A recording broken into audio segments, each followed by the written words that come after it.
کاری مشترک از سایت‌های دانلود فیلم 1448 و مووی باز.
برم باهاش حرف بزنم. صحبت کن باش. بس دیگه عزیزم، اینقدر خودتو ناراحت نکن. مامان جون خیلی خجالت میکشم، درکم کن، خیلی پشیمونم، اشتباه کردم. نازلی جان، تو تازه اول زندگی هستی، خیلی اتفاقای دیگه میافته که تو رو شرمنده میکنه، ولی اتفاقای جدید بیفته دیگه گذشته ها رو یادت نمیاد. اصلا اگه از این به بعد یواشکی کاری کردم تو خونه حبسم کن.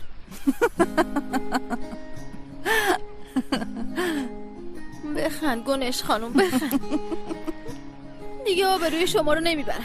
اگه یه کاری نکردم که همسایه‌ها بیان بگن نازلی چه دختر آروم و خانومیه، چه دختر با شخصیتیه، اسممو عوض میکنه.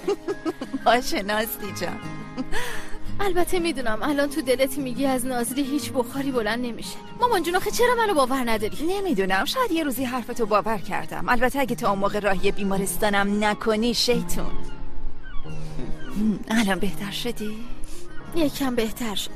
خوبه.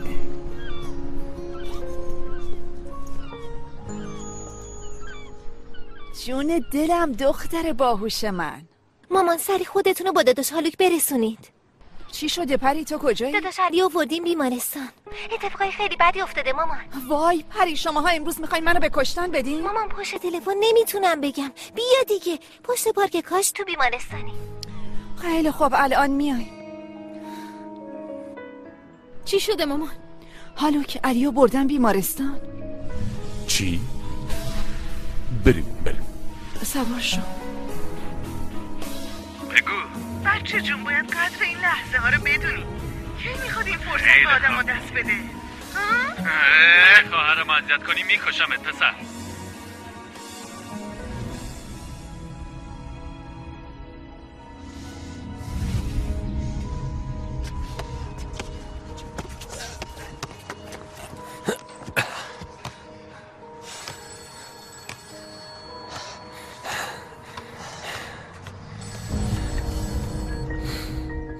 کجایی تو؟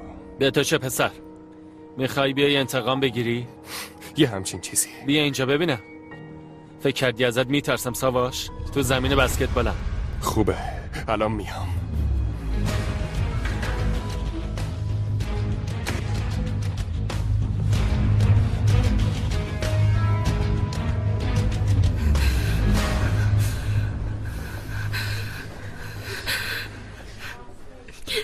نه نمیخوام. امره چرا ما هنوز منتظریم؟ چرا نمیان بیرون؟ مطمئنم یه چیزی شده. آروم باش، اون حالش خوب میشه. نه من منتظر نمیمونم، میرم تو. چی شد عزیزم؟ میری رسید کارتو بگیری؟ چه رسیدی؟ برای چی اینجایی؟ دخترها آروم باشین. اگه علی چیزیش بشه، اگه از این اتاق سالم نیاد بیرون، با من طرفی دختری عوضی. چرا من باید به تو حساب پس بدم؟ عزیزم به من حساب پس نمیدی، به پلیس پس میدی. اون همه آدم شاهد بودن، همشونو جمع میکنم، اون موقع متوجه میشی. به پلیس چه ربطی داره ها؟ امره من میافتم زندان. تو چه مثل احمقا حرف نزن، اعصاب منم خورد نکن. از اینجا برو. اگه اینطوری میدید توف میکرد تو صورتت. مامان اینا دارم میاد. تو برای چی به مامان زنگ زدی؟ به هر حال نمیتونست از داداش هالوک پنهون کنی. اگه این اتفاق برای خودت میافتاد نمیخواستی مامان کنارت باشه. میافتی زندان. تو چه؟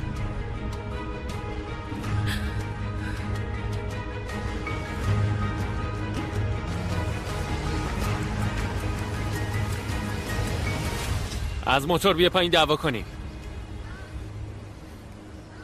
میخوای منو بکشی ها؟ چی میگی تو پسر؟ به تو میگم میخوای منو بکشی؟ آره پسر، میخواستم بکشمت. حتی 2 ساله دارم نقششو میکشم. خوبه تا اون دیوار صدمت میشه.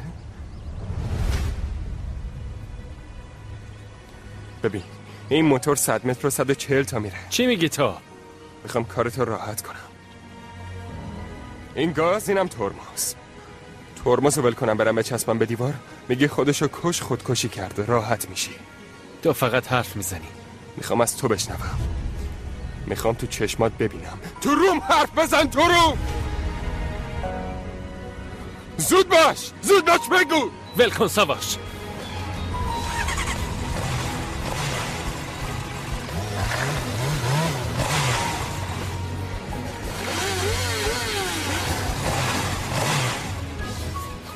دیوونه داری چی کار میکنی؟ میخوای خودتو به کشتن بدی؟ انگار نمیخوای بمیرم. از من فاصله بگیر، فقط دور شو. تو دیوونه شدی، ازم دور شو.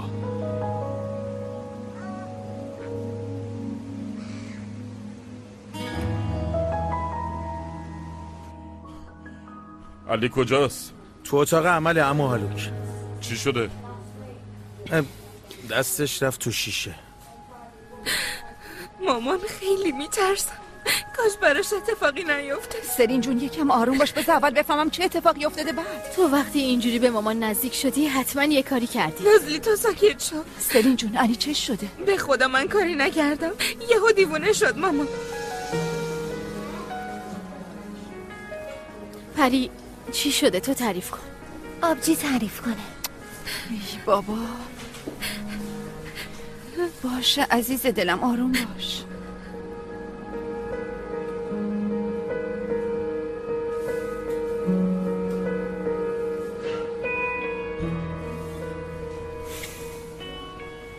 خوش اومدید، بالا به دور باشه. ممنونم. خوبی؟ یه اتفاق کوچیک بود، چیزی نیست. دست رفته تو شیشه، اما به نظر نمیاد حادثه کوچیکی باشه. تو شرایطی نیستم که حرف بزنم، بعدم میگم. خوش اومدید، بالا به دور باشه.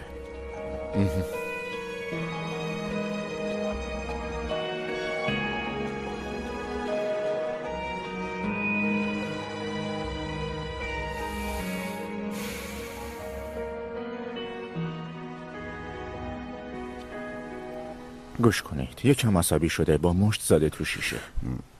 این اتفاق اولین باره؟ روی بدنش زخمای قدیمی زیادیه که نشون میده این اولین بارش نیست. اگه پیش یه روانپزشک نره، آخرین بارش هم نمیتونه باشه. دکتر نیستم، اما فکر نمی کنم پسر من یه آدم روانی باشه. نه اصلا، منظور من این نبود، فقط یه توصیه کردم. به خاطر توصیه‌تون ممنونم، اما لطفا کارهای ترخیص پسرمو انجام بدید، میخوام ببرمش خونه. البته.